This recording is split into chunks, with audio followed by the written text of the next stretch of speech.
Enkozesa ya internet mu Uganda egenze yeeyongera okusaanikira ebitundu by'eggwanga eby'enjawulo wadde nga wakyaliwo okusomozebwa kwa data akyali ow'obuseere bw'ogeraageranya n'amawanga amalala ku ssemazinga wa Afrika.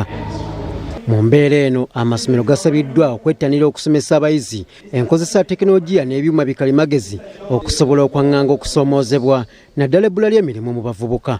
Mu kwongera okwagazisa abayizi okwettanira okukozesa tekinologiya, ekitongole kya gavumenti ekivunaanyizibwa ku kubunyisa intaneti mu ggwanga ki National Information Technology Authority bateekawo empaka amasomero ku mutendera gwa siniya mwe gavuganyiza mu kukozesa tekinologiya.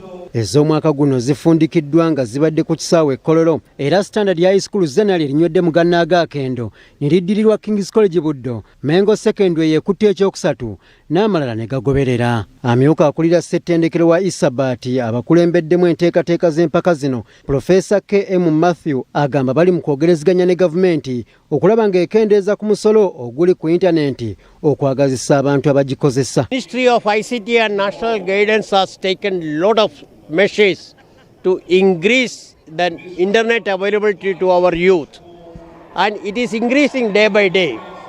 And ICT literacy also, wherever there is no equipments, the UCC and the universities like ISPAT, they are exploring and reaching them to give this literacy knowledge. University mabega kawo yasaba government okuba nti ekendeeza ku misolo jejja ku technology infrastructure. So the internet is one of the aspects of technology infrastructure. So tulowooza nti singa omusolo oguba gukendeezeddwa, companies nyingi sobola okujja mu Uganda nezibeera nga zo offering services za internet netubeera nti tusobola okumuvinga in a fast way. Abakulu mu ssettendekero ono era bagamba nti singa abayizi bava mu buto nga bayigirizibwa okukozesa ebyuma bikalimagezi kyakubanguyiza nnyo obulamu kubanga ensi kati etambulira ku tekinologiya. Okulaba nti abasinga betandikirawo emirimu egyabwe nga tebanoonyeza mirimu n'okulaba nti abasinga bafuna emirimu mu bwangu. So tekinologiya erina emigaso mingi, industries otina, industry yonna, agriculture, health, zonna betaaga tekinologiya. So abamu ku bayizi abeetabye mu mpaka zino batubuulidde kye bayigamu. So many of the learners and the schools are actually adopting this because it is the way to go.